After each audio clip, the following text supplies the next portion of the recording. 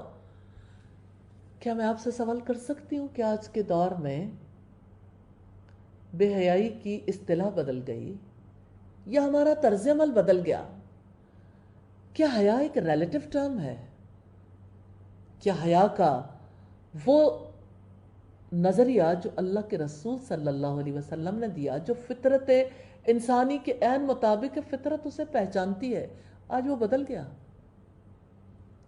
تو ایسا نہیں ہے۔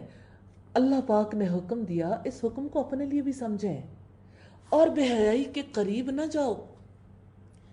بے حیائی کے کام کرنا تو دور کی بات ہے، اس راستے کے قریب بھی نہ جانا جو بے حیائی کی طرف جاتا ہو، ان میں سے جو ظاہر ہو اور جو پوشیدہ ہو، اور جس کو اللہ تعالیٰ نے حرام ٹھہرایا ہے اسے ناحق قتل نہ کرو۔ اللہ تعالیٰ نے اس کا تمہیں تاکیدی حکم دیا ہے تاکہ تم سمجھو۔ اس آیت کی بہت فضیلت ہے۔ سیدنا عبداللہ ابن مسعود نے فرمایا، جو شخص رسول اللہ کی وصیت دیکھنا چاہے جس پر آپ کی مہر ہے تو یہ آیت آخر تک پڑھ لے۔ ترمذی کی تفسیر سورہ الانعام کی روایت ہے۔ اور یتیم کے مال کے قریب نہ جاؤ مگر جو طریقہ سب سے بہتر ہو، یہاں تک کہ وہ اپنی پختگی کو پہنچ جائے، اور ناپ اور تول کو انصاف کے ساتھ پورا کرو۔ ہم کسی شخص کو تکلیف نہیں دیتے مگر اس کی طاقت کے مطابق، اور جب تم بات کرو تو انصاف کرو، خواہ کوئی رشتہ دار ہو، اور اللہ تعالیٰ کے عہد کو پورا کرو۔ اللہ تعالیٰ نے ان احکام کا تمہیں تاکیدی حکم دیا ہے تاکہ تم نصیحت قبول کرو۔ تو کیا آپ نصیحت قبول کرنے کے لیے تیار ہیں؟ یا اللہ ہمیں توفیق عطا کرنا۔ وَأَنَّ هَذَا صِرَاطِي مُسْتَقِيمًا فَاتَّبِعُوهُ، اور بلا شبہ یہی میرا راستہ ہے جو سیدھا ہے، چنانچہ تم اس کی پیروی کرو، اور دیگر راستوں کی پیروی نہ کرو کہ وہ تمہیں اللہ تعالیٰ کے راستے سے جدا کر دیں گے۔ یہ ہے جس کا اللہ تعالیٰ نے تمہیں تاکیدی حکم دیا ہے تاکہ تم بچ جاؤ۔ پھر ہم نے موسیٰ کو کتاب دی، ہر اس شخص کے لیے نعمت کی تکمیل تھی جو نیکی کی روش اپنائے، اور ہر حکم کی تفصیل تھی، اور ہدایت اور رحمت تھی تاکہ وہ اپنے رب کی ملاقات پر ایمان لے آئیں۔ جسے اللہ تعالیٰ کی نعمت ملے اس پر شکر ادا کرنا واجب ہے۔ تو اللہ تعالیٰ نے دوسری نعمتوں کے ساتھ کتاب کی نعمت عطا کی، اس پر شکر ادا کرنا واجب ہے۔ رکوع نمبر 7 ہے، وَهَذَا كِتَابٌ أَنزَلْنَاهُ مُبَارَكٌ فَاتَّبِعُوهُ، اور یہ ایک بابرکت کتاب ہے جس کو ہم نے نازل کیا ہے، چنانچہ تم اس کی پیروی کرو اور اللہ تعالیٰ سے ڈر جاؤ تاکہ تم پر رحمت کی جائے۔ یہ کتاب یعنی قرآن مجید، اس کا مقصد ہے کہ انسان اپنے رب کی ملاقات پر یقین کر لے اور دنیا میں ایسی زندگی گزارے کہ اپنے ہر عمل کے لیے اپنے آپ کو اپنے رب کے آگے جواب دہ محسوس کرے، ذمہ دارانہ زندگی گزارے۔ اللہ تعالیٰ نے ہمیں ذمہ دار بنایا ہے، اور اس کتاب کے احکامات کی پیروی کرے۔ جو انسان اللہ تعالیٰ کا تقوی اختیار کرے، اللہ تعالیٰ اس پر مہربان ہوتے ہیں، اس پر رحم فرماتے ہیں۔ کہیں تم یہ کہو کہ کتاب تو ہم سے پہلے ہی کے 2 گروہوں پر نازل کی گئی تھی اور ہم ان کے پڑھنے پڑھانے سے یقیناً غافل تھے، یا تم کہو کہ اگر ہم پر بھی کتاب اتاری جاتی تو ہم یقیناً ان سے زیادہ ہدایت یافتہ ہوتے۔ تو بلا شبہ یقیناً تمہارے پاس تمہارے رب کی طرف سے ایک روشن دلیل، ہدایت اور رحمت آ چکی ہے۔ پھر اس سے بڑا ظالم کون ہے جس نے اللہ تعالیٰ کی آیات کو جھٹلایا اور ان سے کنارہ کشی اختیار کی۔ ہم انہیں جلد ہی بہت برے عذاب کی سزا دیں گے جو ہماری آیات سے کنارہ کشی اختیار کرتے ہیں، اس کے بدلے جو وہ کنارہ کشی اختیار کرتے تھے۔ وہ انتظار نہیں کر رہے ہیں مگر یہ کہ ان کے پاس فرشتے آ جائیں یا آپ کا رب آ جائے یا آپ کے رب کی بعض نشانیاں آ جائیں، جس دن آپ کے رب کی بعض نشانیاں آ جائیں گی، کسی ایسے شخص کو اس کا ایمان فائدہ نہ دے گا جو پہلے سے ہی ایمان نہ رکھتا تھا یا اس نے اپنے ایمان میں کوئی نیکی نہ کمائی تھی۔ آپ کہہ دیں تم بھی انتظار کرو، بلا شبہ ہم بھی انتظار کرنے والے ہیں۔ اس سے یہ بھی ثابت ہوتا ہے کہ اللہ تبارک و تعالی حکمت والا ہے، کائنات میں یہ سنت جاری و ساری ہے کہ ایمان صرف اسی وقت فائدہ دیتا ہے جب وہ اختیاری ہو، اضطراری نہ ہو۔ ان الذین فرقوا دینہم وکانوا شیعا لست منہم فی شیء، یقیناً جن لوگوں نے اپنے دین کو ٹکڑے ٹکڑے کر ڈالا اور گروہ گروہ بن گئے، ان سے آپ کا کوئی تعلق نہیں، یقیناً ان کا معاملہ اللہ تعالیٰ ہی کے حوالے ہے، پھر وہی ان کو بتائے گا جو وہ کیا کرتے تھے۔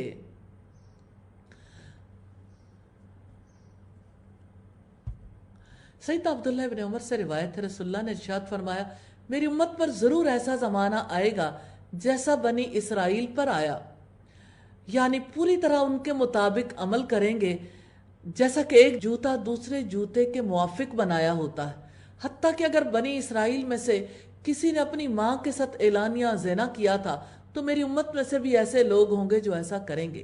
پھر فرمایا بنی اسرائیل کے 72 فرقے ہو گئے، میری امت 73 فرقوں میں بٹ جائے گی، یہ سب فرقے دوزخ میں ہوں گے سوائے ایک ملت کے۔ صحابہ نے عرض کیا یا رسول اللہ وہ ملت کون سی ہے جو جنت والی ہے؟ آپ نے فرمایا جس ملت پر اور دین پر میں اور میرے صحابہ ہیں وہ جنت والی ہے۔ من جاء بالحسنۃ فلہ عشر امثالها، جو نیکی لائے گا اس کے لیے اس جیسا 10 گنا ہوگا، اور جو برائی لائے گا تو اس کے برابر ہی بدلہ دیا جائے گا اور ان پر ظلم نہیں کیا جائے گا۔ قل اننی ہدانی ربی الی صراط مستقیم، آپ کہہ دیں میرے رب نے مجھے سیدھی راہ دکھلائی ہے کہ وہ ایک مضبوط دین ہے، ملت ابراہیم ہے جو ایک ہی طرف کے تھے، مشرکوں میں سے نہ تھے۔ قل ان صلاتی ونسکی ومحیای ومماتی للہ رب العالمین، آپ کہہ دیں بے شک میری نماز، میری قربانی، میرا جینا اور میرا مرنا اللہ رب العزت کے لیے جو جہانوں کا رب ہے۔ دو عبادات، نماز اور قربانی، یہ دونوں عبادات اللہ تعالیٰ سے محبت، دین کو اس کے لیے خالص کرنے، دل، زبان اور اعضاء کے ذریعے سے اللہ کے قرب کے حصول پر دلالت کرتی ہیں۔ اور قربانی سے مراد ہے مال جو نفس کو محبوب ہے اس ہستی کے لیے خرچ کرنا جو سب سے زیادہ محبوب ہے، یعنی جس نے اپنی نماز اور قربانی کو اللہ تعالیٰ کے لیے خالص کر لیا تو اس نے اپنے تمام اعمال اور اقوال کو اللہ تعالیٰ کے لیے خالص کر لیا۔ لا شریک لہ، اس کا کوئی شریک نہیں، اور مجھے اسی کا حکم دیا گیا ہے کہ میں سب سے پہلا فرما بردار ہوں۔ تو اللہ تعالیٰ کی اطاعت زندگی میں اصل کامیابی کا سبب ہے۔ قل اغیر اللہ ابغی ربا وہو رب کل شیء، آپ کہہ دیں کیا میں اللہ تعالیٰ کے سوا کوئی اور رب تلاش کروں، حالانکہ وہی ہر چیز کا رب ہے، اور کوئی جان نہیں کماتی مگر اسی پر ہے وبال اس کا، اور کوئی بوجھ اٹھانے والی کسی دوسرے کا بوجھ نہ اٹھائے گی، پھر تمہارے رب کی طرف ہی تمہارا لوٹنا ہے، چنانچہ وہ تمہیں اس کے بارے میں بتائے گا جس میں تم اختلاف کرتے تھے۔ رب العزت نے توکل اور عبادت کا بہت سے مقامات پر اکٹھے تذکرہ کیا ہے، جیسا کہ فرمایا ایاک نعبد و ایاک نستعین، صرف آپ کی ہم عبادت کرتے ہیں اور آپ سے ہم مدد چاہتے ہیں، اور ایسے ہی فاعبدہ وتوکل علیہ، سو آپ اسی کی عبادت کریں، اسی پر بھروسہ رکھیں، اور وہی ہے جس نے تمہیں زمین میں جانشیں بنایا اور تم میں بعض کو بعض پر درجات میں رتبہ دیا تاکہ وہ ان چیزوں میں تمہیں آزمائیں جو اس نے تمہیں عطا کی ہیں۔ جب اس کی رحمت ہے، جب اس کی طرف سے عطا ہے تو آزمائش تو ہے۔ بے شک آپ کا رب بہت جلد سزا دینے والا ہے، اور بلا شبہ وہ یقیناً بے حد بخشنے والا، نہایت رحم والا ہے۔ اللہ تعالیٰ نے انسانوں کو قوت دی، رزق دیا، عافیت دی، تخلیق میں ایک دوسرے پر فوقیت عطا کی ہے، اس لیے تاکہ انسانوں کو آزمائے۔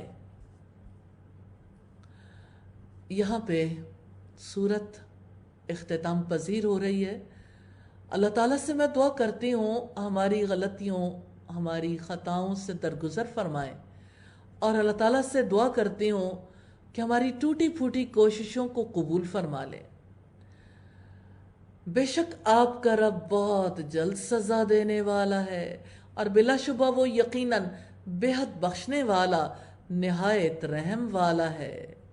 اگر نبی صلی اللہ علیہ وسلم کی حدیث کو دیکھیں، آپ نے فرمایا اگر مومن کو اللہ تعالیٰ کے عذابوں کا پورا علم ہو جائے تو کوئی جنت کا طالب نہ ہو، اور اگر کافر کو اس کی رحمت کا پورا علم ہو جائے تو کوئی جنت سے نا امید نہ ہو۔ اللہ تعالیٰ نے 100 رحمتیں پیدا کی، ان میں سے ایک مخلوق کو دی، اور اسی سے ساری مخلوق ایک دوسرے پر رحم کرتی ہے، اور 99 رحمتیں اللہ تعالیٰ کے پاس ہیں۔ اللہ کے پاک نام سے سورہ الاعراف کا آغاز کرتے ہیں۔ اس سورت میں اعراف کا ذکر ہے، اس لیے اس کا نام الاعراف ہے۔ یہ مکی سورت ہے، اس میں 206 آیات اور 24 رکوع ہیں۔ مصحف میں ترتیب کے اعتبار سے 7ویں نمبر پر ہے، اور نزولی ترتیب کے اعتبار سے 39ویں نمبر پر ہے۔ سورت کا موضوع عقیدہ ہے، اس میں اللہ تعالیٰ کی توحید کا اس بات ہے، اور بعض جزا اور وحی اور رسالت کا اس بات ہے۔ اس صورت میں کلیات دین، قصص الانبیاء والمرسلین ہے۔ سیدہ عائشہ صدیقہ سے مروی ہے کہ رسول اللہ صلی اللہ علیہ وسلم مغرب کی دونوں رکعتوں میں اس سورت کو پڑھا کرتے تھے۔ بسم اللہ الرحمن الرحیم، اللہ تعالیٰ کے نام سے جو وسیع رحمت والا، نہایت رحم والا ہے۔ یہ پارے کا رکوع نمبر 8 ہے، اور سورہ الاعراف کا رکوع نمبر 1 ہے۔ الف لام میم صاد، یہ حروف مقطعات ہیں، ان کے معنی کے بارے میں اللہ تعالیٰ ہی جانتے ہیں، ہم پر واجب ہے کہ ہم ان پر ایمان لائیں۔ کتاب انزل الیک فلا یکن فی صدرک حرج منہ لتنذر بہ وذکریٰ للمؤمنین، ایک کتاب ہے جو آپ کی طرف اتاری گئی ہے، چنانچہ آپ کے دل میں اس سے کوئی تنگی نہ ہو، تاکہ آپ اس کے ذریعے سے خبردار کریں، اور مومنوں کے لیے نصیحت ہے۔ اس کی پیروی کرو جو تمہارے رب کی طرف سے تمہاری طرف نازل کیا گیا ہے، اور اس کے سوا دوستوں کی پیروی نہ کرو، تم بہت کم نصیحت قبول کرتے ہو۔ امام راضی کہتے ہیں رسالت کا معاملہ 3 چیزوں سے، 3 امور سے پورا ہوتا ہے۔ ہر ایک بات کو قرآن و حدیث کی کسوٹی پر پرکھا جائے، اگر قرآن و سنت سے دلیل نہیں ملتی پھر اجتہاد کی طرف رجوع کیا جائے، کیونکہ یہ دونوں بھی کتاب و سنت کی فروع سے ہیں۔ تم بہت کم نصیحت قبول کرتے ہو، یعنی نصیحت تو دل پر اثر انداز ہونے کے لیے ہے۔ یوں سمجھ لیں کہ اللہ تعالیٰ نے جو نیکی کی قوت ہمارے اندر رکھ دی ہے، جب کبھی باہر سے ہمیں دعوت دی جاتی ہے تو اندر کی نیکی تر و تازہ ہو جاتی ہے۔ اس طرح سے نصیحت اثر انداز ہوتی ہے۔ یہ قرآن بے شعور لوگوں کو زندہ کرتا ہے، اس عہد کو تازہ کرتا ہے جو یوم الست میں ہمارے رب نے ہم سے لیا۔ جب ہم سے پوچھا گیا الستُ بربکم، کیا میں تمہارا رب نہیں ہوں، اور ہم سب نے جواب دیا تھا بلا، کیوں نہیں، ہم سب گواہی دیتے ہیں۔ وَكَم مِّن قَرْيَةٍ أَهْلَكْنَاهَا فَجَاءَهَا بَأْسُنَا بَيَاتًا أَوْ هُمْ قَائِلُونَ، اور کتنی ہی بستیاں ہیں جنہیں ہم نے ہلاک کر دیا تو ان پر ہمارا عذاب رات کو آیا یا جب وہ دوپہر کو آرام کرنے والے تھے۔ وہ بستیاں جو اپنی معیشت پر اتراتی تھیں، اپنے آپ کو بہت طاقتور سمجھتی تھیں۔ تاریخ کھول کے دیکھیے، قرآن ان کی تاریخ بتاتا ہے کیسے وہ ہلاک کر دی گئیں۔ پھر جب ہمارا عذاب ان پر آیا تو ان کی پکار اس کے سوا کچھ نہ تھی کہ انہوں نے کہا ہم واقعی ظالم تھے۔ فَلَنَسْأَلَنَّ الَّذِينَ أُرْسِلَ إِلَيْهِمْ وَلَنَسْأَلَنَّ الْمُرْسَلِينَ، پھر یقیناً ہم ان لوگوں سے ضرور پوچھیں گے جن کی طرف رسول بھیجے گئے، اور یقیناً ہم رسولوں سے بھی ضرور پوچھیں گے۔ نبی صلی اللہ علیہ وسلم نے فرمایا کلکم رائن وکلکم مسئول عن رعیتہ، تم میں سے ہر ایک گلہ بان ہے، اس سے اس کے گلے، اس کی رعیت کے بارے میں سوال کیا جائے گا۔ امام نگہبان ہے، اس سے لوگوں کے بارے میں سوال کیا جائے گا، اور مرد سے اس کے گھر والوں کے بارے میں سوال کیا جائے گا، اور عورت سے اس کے شوہر کے گھر کے بارے میں سوال کیا جائے گا، اور غلام سے آقا کے مال کے بارے میں سوال کیا جائے گا۔ اور بڑی اہم حدیث ہے، نبی صلی اللہ علیہ وسلم نے فرمایا ابن آدم کے قدم حشر کے میدان میں اپنی جگہ سے اٹھ نہیں سکیں گے جب تک کہ اس کی عمر کے بارے میں سوال نہیں کیا جائے گا، کن کاموں میں گزاری، اور اس کے عمل کے بارے میں جو اس نے کیا، اور اس کے مال کے بارے میں کہاں سے کمایا، کہاں خرچ کیا، اور اس کے جسم کے بارے میں کہ اس نے اپنے جسم کو کن کاموں میں گھلایا۔ کیا جواب دیں گے؟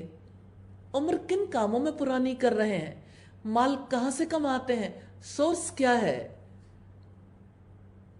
مال کمانے کا ذریعہ جائز ہے یا ناجائز، کماتے کہاں سے ہیں، خرچ کہاں کرتے ہیں، اور کیا جہاں خرچ کرتے ہیں وہیں خرچ کرنا واقعی ہماری ضرورت ہے یا اسراف ہے۔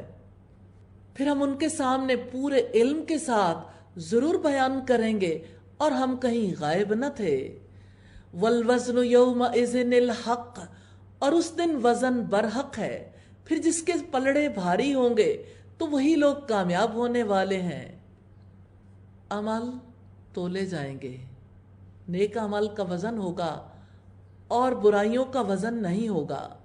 وَمَنْ خَفَّتْ مَوَازِينُهُ فَأُولَئِكَ الَّذِينَ خَسِرُوا أَنفُسَهُمْ، اور جس کے پلڑے ہلکے ہوں گے تو وہی ہوں گے جنہوں نے خود کو نقصان میں ڈالا تھا، اس وجہ سے کہ وہ ہماری آیات کے ساتھ ظلم کیا کرتے تھے۔ سیدنا ابو ہریرہ سے روایت ہے، رسول اللہ نے ارشاد فرمایا قیامت کے دن ضرور ایسا ہوگا کہ بعض بھاری بھرکم موٹے بدن والے اس حال میں آئیں گے کہ اللہ تعالیٰ کے نزدیک ان کا وزن مچھر کے پر کے برابر بھی نہیں ہوگا۔ پھر فرمایا کہ تم لوگ فَلَا نُقِيمُ لَهُمْ يَوْمَ الْقِيَامَةِ وَزْنًا، اس کو پڑھ لو، یہ مشکات المصابیح کی روایت ہے 484 نمبر پر۔ بات ہے خسارے کی، انسان مال لگا کر خسارے میں ہے، وقت لگا کر خسارے میں ہے، قوت صلاحیتیں لگا کر خسارے میں ہے۔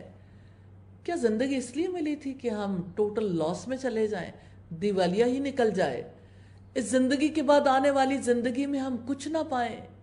سورہ الکہف میں فرمایا قُلْ هَلْ نُنَبِّئُكُمْ بِالْأَخْسَرِينَ أَعْمَالًا، آپ کہہ دیں کیا ہم تمہیں بتائیں اپنے اعمال میں سب سے زیادہ نامراد کون لوگ ہیں؟ الَّذِينَ ضَلَّ سَعْيُهُمْ فِي الْحَيَاةِ الدُّنْيَا، وہ لوگ جن کی کوششیں دنیا کی زندگی میں گم ہو گئیں۔ وَهُمْ يَحْسَبُونَ أَنَّهُمْ يُحْسِنُونَ صُنْعًا، اور وہ سمجھتے رہے یقیناً وہ بہت اچھا کام کر رہے ہیں۔ کہاں کہاں سب لوگ بیٹھے ہیں، کمائی کے کتنے سورسز ہیں، اور کتنے ہی لوگ ہیں جو اپنا وقت چیریٹی کے کاموں میں، بہت سے ایسے کاموں میں لگاتے ہیں جس کے بعد انہیں یقین ہوتا ہے کہ یہ کام اللہ تعالیٰ کو پسند آ جائیں گے، جس کے بعد انہیں یقین ہوتا ہے یہ کام ہماری نجات کا سبب بنیں گے۔ لیکن جن کاموں کو ہم اچھا سمجھتے ہیں کیا ہمارا مالک بھی اچھا سمجھتا ہے؟ کیونکہ اس نے تو ہماری نیتوں کو ساتھ جوڑ کے دیکھنا ہے۔ تو بات ہے خسارے کی۔ آج کتنے لوگ ہیں جنہیں یقین ہے کہ ہم جو کام کر رہے ہیں بہت اچھے ہیں، ہمارا لائف سٹائل اچھا، لوگوں میں ہماری بڑی عزت، ہم بڑی قدر و قیمت کے لوگ ہیں، سوسائٹی میں ہمارا بڑا نام ہے، بڑی پہچان ہے۔ یا ارحم الراحمین، ہمیں خسارے کی سمجھ عطا فرما دے، اور خسارے سے بچنے کی توفیق عطا فرما دے۔ اور بلا شبہ یقیناً ہم نے تمہیں زمین میں جگہ دی ہے اور تمہارے لیے اس میں سامان زندگی بنا دیا، تم بہت کم شکر ادا کرتے ہو۔ یعنی اللہ تعالیٰ کے اتنے جلیل الشان احسانات ہیں لیکن لوگ شکر ادا نہیں کرتے۔ رکوع نمبر 9 ہے۔ اور بلا شبہ یقیناً ہم ہی نے تمہیں پیدا کیا ہے، پھر ہم نے تمہاری صورت بنائی ہے، پھر ہم نے فرشتوں سے کہا کہ آدم کو سجدہ کرو تو سوائے ابلیس کے ان سب نے سجدہ کیا، وہ سجدہ کرنے والوں میں نہ ہوا۔ اللہ تعالیٰ نے پوچھا ما منعک اللہ تسجد اذ امرتک، تجھے کس نے روکا کہ تو سجدہ نہ کرے جبکہ میں نے تجھے حکم دیا تھا؟ قال انا خیر من، اس نے کہا میں اس سے بہتر ہوں۔ خلقتنی من نار وخلقتہ من طین، آپ نے مجھے آگ سے پیدا کیا اور اسے مٹی سے پیدا کیا ہے۔ رب العزت کتنا رحیم ہے، اس نے اس ابلیس سے بھی کہا تھا تجھے کس نے روکا کہ تو سجدہ نہ کرے جبکہ میں نے حکم دیا تھا۔ ابلیس نے دعویٰ کیا تھا وہ آدم علیہ السلام سے بہتر ہے، اور اس کا جواز یہ بنایا تھا کہ پیدائش کے اعتبار سے، پیدائش کے مادے کے اعتبار سے اس نے فضیلت کو پیدائش کا معاملہ بنا دیا کہ آگ مٹی سے افضل اوپر کو اٹھتی ہے اور مٹی نیچے کو گرتی ہے۔ اللہ تعالیٰ نے فرمایا اتر جاؤ اس سے کہ تمہارے لیے یہ نہیں ہوگا کہ تم اس میں تکبر کرو، سو نکل جاؤ، یقیناً تو واقعی ذلیل ہونے والوں میں سے ہے۔ ابلیس نے کہا مجھے اس دن تک کی مہلت دے دیں جب وہ اٹھائے جائیں گے۔ قال انک من المنظرین، رب العزت نے فرمایا بے شک تو مہلت دیے گئے لوگوں میں سے ہے، ایسے وقت کے دن تک جو معلوم ہے۔ ابلیس نے کہا پھر اس وجہ سے کہ آپ نے مجھے گمراہ کیا ہے۔ استغفر اللہ، کتنی ڈھٹائی اور سرکشی ہے۔ اس نے اپنی گمراہی کو اللہ تعالیٰ میں تلاش کیا۔ آج انسان بھی کہتا ہے کہ ہم اس لیے ہدایت پر نہیں آتے کہ یہ اللہ تعالیٰ کا فیصلہ ہے۔ نبی صلی اللہ علیہ وسلم نے فرمایا شیطان آدم علیہ السلام کے بیٹوں کی تمام راہوں پر بیٹھا ہوا ہے۔ ابلیس اسے گمراہ کرنے کے لیے اسلام کے راستے پر بیٹھا ہوا ہے، اس کے دل میں یہ وسوسہ ڈالتا رہتا ہے افسوس تم اپنے باپ دادا کا دین چھوڑ کر مسلمان ہو رہے ہو، لیکن سعادت مند اس کی بات کو ٹھکرا کر مسلمان ہو جاتے ہیں۔ ہجرت کے راستے پر بیٹھا ہوا ہے، کہتا ہے اپنا وطن کیوں چھوڑتے ہو، اپنی زمین اپنا سامان کیوں ترک کرتے ہو، کیوں غریب الوطن بندھے ہوئے گھوڑے کی طرح ہوتے ہو؟ مگر سعادت مند اس کی نافرمانی کر کے ہجرت کر جاتے ہیں، پھر جہاد کے راستے میں بیٹھ جاتا ہے، کہتا ہے جنگ کیوں کرتے ہو، کہیں مارے نہ جاؤ، تمہاری عورت اور نکاح کر لے گی، تمہارا مال مٹ جائے گا۔ مگر سعادت مند اس کی بات کو رد کرتا ہے، جہاد کرتا ہے۔ ایسے لوگ ضرور جنتی ہیں، خواہ شہید ہو جائیں یا ڈوب کر مر جائیں یا جانور سے کچل کر مر جائیں۔ یہ مسند احمد کی روایت ہے۔ پھر میں لازماً ان کے آگے سے اور ان کے پیچھے سے اور ان کے دائیں سے اور ان کے بائیں سے ان پر آؤں گا، اور آپ ان میں سے اکثر کو شکر گزار نہ پائیں گے۔ سیدنا عبداللہ ابن عباس کہتے ہیں آگے سے دنیا، پیچھے سے آخرت، دائیں سے نیکیاں اور بائیں سے برائیاں مراد ہیں۔ یعنی دنیا کی رغبت، آخرت سے نفرت، نیکیوں سے عداوت اور برائیوں سے محبت پیدا کروں گا۔ ہر ایسا کام کروں گا انسان برباد ہو جائے۔ آگے سے آ کر کہوں گا نہ جنت ہے نہ جہنم اور نہ زندگی بعد موت ہے، اور پیچھے سے آ کر دنیا کی رغبت دلاؤں گا، کہوں گا دنیا کتنی حسین و جمیل خوبصورت ہے، بس دنیا ہی دنیا ہے، آخرت تو ایک مذموم چیز ہے۔ اپنے اندر سے تلاش کر کے دیکھیے، آخرت کی تلاش زیادہ بڑی ہے، آخرت کی یاد میں جیتے ہیں یا دنیا کے امور میں جیتے ہیں؟ دائیں سے آ کر کہوں گا ابھی تو جوان و خوب جی بھر کر گناہ کر لو، بڑھاپے میں نیکیاں کر لینا۔ بائیں سے آ کر کہوں گا جرائم اور سیاہ کاری تو انسان کی فطرت کے تقاضے ہیں، بھلا کوئی اپنی فطرت دبا سکتا ہے؟ گناہوں میں کوئی حرج نہیں، خوب خوب گناہ کرو۔ اے انسان، ابلیس چاروں طرف سے تجھے گھیرے میں لیے ہوئے ہے۔ اے انسان، چاروں طرف سے ابلیس تجھے گھیرے میں لیے ہوئے ہے، البتہ تیرے اوپر نہیں ہے، کیونکہ وہ تیرے اور تیرے اللہ کی رحمت کے درمیان حائل نہیں ہو سکتا۔ اس وجہ سے حدیث میں آیا ہے کہ شیطانی غلبے سے ہر طرح اللہ تعالیٰ کی پناہ مانگو۔ نبی صلی اللہ علیہ وسلم صبح و شام یہ دعا نہیں چھوڑتے تھے، اللہم انی اسألک العافیت فی الدنیا والآخرہ، اللہم انی اسألک العفو والعافیہ والعافیت فی دینی و دنیای و اہلی و مالی، اللہم استر عوراتی و آمر رواتی، اللہم احفظنی من بین یدی ومن خلفی وعن یمینی وعن شمالی ومن فوقی واعوذ بعظمتک ان اغتال من تحتی۔ اے اللہ، بہت اہم دعا ہے، وبا کے دنوں میں ضرور پڑھیے عافیت طلب کرنے کے لیے، انشاءاللہ یہ وبا آپ کا کچھ نہیں بگاڑ سکے گی۔ ایک یہ دعا اور دوسری بسم اللہ الذی لا یضر والی، اللہ بے شک میں تجھ سے دنیا اور آخرت میں معافی عافیت کا سوال کرتا ہوں۔ اللہ بے شک میں تجھ سے اپنے دین اور دنیا میں اپنے اہل اور مال میں معافی کا اور عافیت کا سوال کرتا ہوں۔ اللہ میرے عیبوں پر پردہ ڈال دے، میری گھبراہٹوں میں امن دے۔ اللہ تو میری حفاظت فرما، میرے سامنے سے، میرے پیچھے سے، میری دائیں طرف سے، میری بائیں طرف سے، میرے اوپر سے، اور میں پناہ مانگتا ہوں تیری عظمت کے ساتھ اس بات سے کہ میں اپنے نیچے سے ناگہاں ہلاک کیا جاؤں۔ ابو داؤد کی 5074 نمبر روایت ہے۔ اللہ تعالیٰ نے فرمایا، نکل جاؤ یہاں سے مذمت کیا ہوا، دھتکارا ہوا، یقیناً جو بھی ان میں سے تیری پیروی کرے گا تو میں لازماً تم سب سے جہنم کو بھر دوں گا۔ وَيَا آدَمُ اسْكُنْ أَنْتَ وَزَوْجُكَ الْجَنَّةَ، اور اے آدم، آپ اور آپ کی بیوی دونوں جنت میں رہو، جہاں سے چاہو دونوں کھاؤ، اور دونوں اس درخت کے قریب نہ جاؤ ورنہ تم دونوں ظالموں میں سے ہو جاؤ گے۔ پھر شیطان نے ان دونوں کے لیے وسوسہ ڈالا تاکہ وہ ان دونوں کے لیے ظاہر کر دے ان دونوں کی شرمگاہوں سے جو کچھ ان سے چھپایا گیا تھا، اور اس نے کہا، تمہارے رب نے تم دونوں کو اس درخت سے نہیں روکا مگر اس لیے کہ کہیں تم دونوں فرشتے بن جاؤ یا ہمیشہ رہنے والوں میں سے ہو جاؤ۔ شیطان نے آدم علیہ السلام اور حضرت حوا کے دل میں وسوسہ ڈالا کہ جس سے تمہیں روکا گیا وہ جنت کی سب سے اہم چیز ہے۔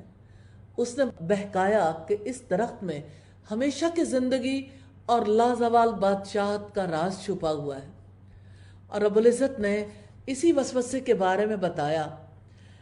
اتنا زیادہ کاؤنسلنگ کی، اس قدر کنونس کیا کہ بالآخر حضرت آدم علیہ السلام نے، حضرت حوا نے اس درخت کا پھل کھا لیا۔ شیطان کا خاص حربہ حرام ہے۔ پہلا حملہ وہ یہی کرتا ہے کہ وہ انسان کو حلال رزق سے بدظن کر دیتا ہے، پھر اسے اس کے مقابلے میں وہ حرام رزق کی طرف توجہ دلاتا ہے، خوبصورت بنا کر پیش کرتا ہے۔ شیطان انسان کو یقین دلاتا ہے بڑے فائدے، بڑی مصلحتیں حرام سے متعلق ہیں، یوں انسان کو بہکا کر اللہ تعالیٰ کی رحمت اور مدد سے دور کر دیتا ہے۔ اور اس نے ان دونوں کے سامنے قسمیں کھائیں، بلا شبہ میں تم دونوں کے لیے یقیناً خیر خواہوں میں سے ہوں۔ پھر اس نے دھوکے سے ان دونوں کو نیچے اتار دیا۔ پھر جب ان دونوں نے درخت کو چکھا تو ان دونوں کی شرمگاہیں ایک دوسرے کے سامنے ظاہر ہو گئیں، اور وہ دونوں اپنے اوپر درخت کے پتوں کو چپکانے لگے، اور ان دونوں کو ان کے رب نے پکارا، کیا میں نے تم دونوں کو اس درخت سے روکا نہ تھا؟ اور میں نے تم سے کہا نہیں تھا کہ شیطان بلا شبہ تم دونوں کا کھلا دشمن ہے؟ سیدنا آدم علیہ السلام اور سیدہ حوا کا مرتبہ بلند تھا، وہ گناہوں سے دور تھے۔ ابلیس نے انہیں پاک زندگی کی بلندی سے اتار کر نافرمانی کی گندی دلدل میں اتار دیا، تو انہوں نے آگے بڑھ کر اس درخت کا پھل کھا لیا۔ آدم علیہ السلام اور ابلیس کے قصے سے پتہ چلتا ہے کہ دنیا میں ہدایت اور گمراہی کا معرکہ تب شروع ہوتا ہے جب انسان کے اندر حسد اور تکبر کی آگ بھڑک اٹھتی ہے، یا انسان کے اندر یہ بات ابھر آتی ہے، انا خیر من، میں اس سے بہتر ہوں۔ ان جذبات سے مجبور ہو کر کوئی اپنے بھائی کی خوبی کا اعتراف کرنے کے لیے تیار نہیں ہوتا، یہی شیطانی راستے کا مسافر بننا ہے۔ مدتیں گزر چلی تھیں، سیدہ حوا اور سیدنا آدم علیہ السلام جنت میں رہ رہے تھے عیش و آرام سے، کبھی اس درخت کے پاس جانے کا خیال بھی نہیں آیا تھا، حتیٰ کہ انہیں اللہ تعالیٰ کا حکم بھول گیا۔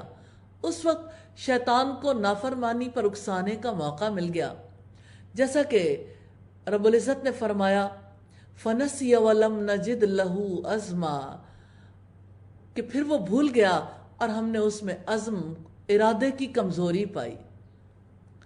تو شیطان کا سب سے پہلا ہدف انسان کے صنفی یا جنسی اعضاء ہوتے ہیں۔ انسان کو گمراہ کرنے کی سب سے آسان صورت ہے کہ بے حیائی کے دروازے کھول دیے جائیں، جنسی معاملات میں اسے بے راہ رو بنایا جائے۔ انسان کو گمراہ کرنے کی آسان صورت ہے کہ اللہ تعالیٰ نے جو فطری جذبہ رکھا ہے شرم و حیا کا، اس جذبے کو کمزور بنا دیا جائے۔ ابلیس اور ان کے ایجنٹس کی چالیں آج ہمارے سامنے ہیں۔ ہماری سوسائٹی کس حد تک پہنچ گئی؟ آج کون ہے جس کی نظر ہر اس چیز سے رک جاتی ہو جس سے رب نے روک دیا؟ روکنا بھی چاہیں تو کچھ نہ کچھ نظروں سے گزر جاتا ہے۔ کانوں کو روکنا چاہیں، کانوں کے اندر کتنا کچھ داخل ہو جاتا ہے۔ ان السمع والبصر والفؤاد کل اولئک کان عنہ مسئولا، بے شک کان، آنکھیں اور دل، ان سب کے بارے میں سوال کیا جائے گا، جواب تو دینا ہے۔ اور اب دیکھیں کہ آج ہم جب بات کرتے ہیں غض بصر کی، نگاہوں کو نیچا رکھنے کی، تو سب کو کتنا عجیب لگتا ہے۔ آج کسی ٹین ایجر کو یہ بات سمجھائی جائے، اسے سمجھ ہی نہیں آتی کہ مجھ سے یہ کیسا مطالبہ کیا جا رہا ہے۔ آج اس عورت کو بولڈ کہا جاتا ہے۔ کیا آپ جانتے ہیں بولڈنس کسے کہتے ہیں؟ کیوں نہیں جانتے؟ سب جانتے ہیں، شجاعت اور بہادری کو کہتے ہیں۔ اور اس خاتون کو بولڈ کہا جاتا ہے جو اپنے آپ کو جتنا زیادہ سب کے سامنے اوپن کر دیتی ہے۔ کیا بہادری اسی چیز کا نام ہے؟ بے حیائی یا بہادری؟ سوچنے کی بات ہے کتنی محنت ہوئی لوگوں میں بے حیائی پھیلانے کے لیے۔ پھر فرمایا، پھر اس نے دھوکے سے ان دونوں کو نیچے اتار دیا۔ پھر جب ان دونوں نے درخت کو چکھا تو ان دونوں کی شرمگاہیں ایک دوسرے کے سامنے ظاہر ہو گئیں، اور وہ دونوں اپنے اوپر درخت کے پتوں کو چپکانے لگے، اور ان دونوں کو ان کے رب نے پکارا، کیا میں نے تم دونوں کو اس درخت سے روکا نہ تھا؟ اور میں نے تم سے کہا نہیں تھا کہ شیطان بلا شبہ تم دونوں کا کھلا دشمن ہے؟ اللہ تعالیٰ نے آدم علیہ السلام کی ندامت کو دیکھتے ہوئے انہیں توبہ کے الفاظ سکھا دیے۔ وہ کتنا رحیم ہے، کتنا کریم ہے۔ ہم بھی نادم ہوں گے، اللہ تعالیٰ ہمیں بھی معاف کر دے گا۔ دعا جو رب العزت نے سکھائی، ربنا ظلمنا انفسنا فإن لم تغفر لنا وترحمنا لنکونن من الخاسرین۔ اے ہمارے رب، ہم نے اپنی جانوں پر ظلم کیا ہے، اگر آپ نے ہمیں معاف نہ کیا، ہم پر رحم نہ فرمایا، تو ہم خسارہ اٹھانے والوں میں سے ہو جائیں گے۔ ایک بار اپنی زندگی کا محاسبہ کر کے دیکھیں۔ اگر اللہ تعالیٰ کا خوف آئے تو یقین کیجئے اس رب نے فرمایا وَمَن يَتَّقِ اللَّهَ يَجْعَل لَّهُ مَخْرَجًا، جو اللہ تعالیٰ کا خوف، اللہ تعالیٰ کا تقوی اختیار کرتا ہے، اللہ تعالیٰ اس کے لیے مشکلات سے نکلنے کا راستہ بنا دیتا ہے۔ وَمَن يَتَوَكَّلْ عَلَى اللَّهِ فَهُوَ حَسْبُهُ، جو اللہ تعالیٰ پر توکل کرتا ہے اللہ تعالیٰ اس کے لیے کافی ہو جاتا ہے۔ آج ہم چاہتے ہیں کہ اس بے حیائی کے ماحول سے خود بھی نکلیں، اپنی نسلوں کو بھی نکالیں۔ اس معاملے میں اللہ تعالیٰ پر بھروسہ کرنا ہے، کیونکہ اللہ تعالیٰ پر توکل کرنے والا پہلے اسباب اختیار کرتا ہے، پھر توکل کرتا ہے۔ تو اللہ تعالیٰ ہمیں دل کی یہ عبادت کرنے کی توفیق عطا فرمائے، اللہ تعالیٰ نے ان کی توبہ قبول کر لی اور ان دونوں کو گناہوں سے پاک کر دیا۔ یہ رویہ آدم علیہ السلام کا تھا۔ اس کے برعکس ابلیس اپنی سرکشی پر جمع رہا، نافرمانی سے باز نہیں آیا۔ تو جو کوئی آدم علیہ السلام کی طرح اپنے گناہوں کا اعتراف کرتا ہے، ندامت کے ساتھ مغفرت کا سوال کرتا ہے، گناہوں سے باز آ جاتا ہے، تو اس کا رب اسے چن لیتا ہے، سیدھے راستے پر ڈال دیتا ہے۔ اور جو اپنے گناہوں پر نافرمانی پر جم جاتا ہے، پھر ابلیس کی طرح اس کی نافرمانیاں بڑھتی چلی جاتی ہیں اور اللہ سے دوری کے سوا اسے کچھ حاصل نہیں ہوتا۔ قالا ربنا ظلمنا انفسنا، ان دونوں نے کہا اے ہمارے رب، ہم نے اپنی جانوں پر ظلم کیا، وَإِن لَّمْ تَغْفِرْ لَنَا وَتَرْحَمْنَا لَنَكُونَنَّ مِنَ الْخَاسِرِينَ، اگر آپ نے ہمیں معاف نہ کیا، ہم پر رحم نہ کیا، تو ہم ضرور نقصان اٹھانے والوں میں سے ہو جائیں گے۔ اللہ تعالیٰ نے فرمایا اتر جاؤ، تم ایک دوسرے کے دشمن ہو گئے، اور تمہارے لیے زمین میں ایک وقت تک ٹھہرنا اور کچھ سامان زندگی ہے۔ اللہ تعالیٰ نے فرمایا اسی میں تم جیو گے اور اسی میں تم مرو گے اور اسی میں سے تم نکالے جاؤ گے۔ زندگی، موت اور موت کے بعد کی زندگی زمین ہی کے سپرد ہے۔ منہا خلقناکم وفیہا نعیدکم ومنہا نخرجکم تارۃ اخری، اسی زمین سے ہم نے تمہیں پیدا کیا، اسی میں ہم تمہیں لوٹائیں گے، اسی میں سے ہم تمہیں دوبارہ نکالیں گے۔ یہ سورۃ طٰہٰ کی آیت نمبر 55 ہے۔ یا بنی آدم قد انزلنا علیکم لباسا یواری سوآتکم وریشا ولباس التقوی ذالک خیر، اے آدم کے بچوں، یقیناً ہم نے تم پر لباس اتارا ہے جو تمہاری شرمگاہوں کو چھپاتا ہے، اور زینت ہے، اور تقوی کا لباس ہی بہترین ہے۔ یہ اللہ تعالیٰ کی نشانیوں میں سے ہے کہ لوگ سبق حاصل کریں۔ امام بغوی لکھتے ہیں جاہلیت کے زمانے میں لوگ کعبے کا طواف برہنہ ہو کر کیا کرتے تھے، مرد دن میں اور عورتیں رات میں۔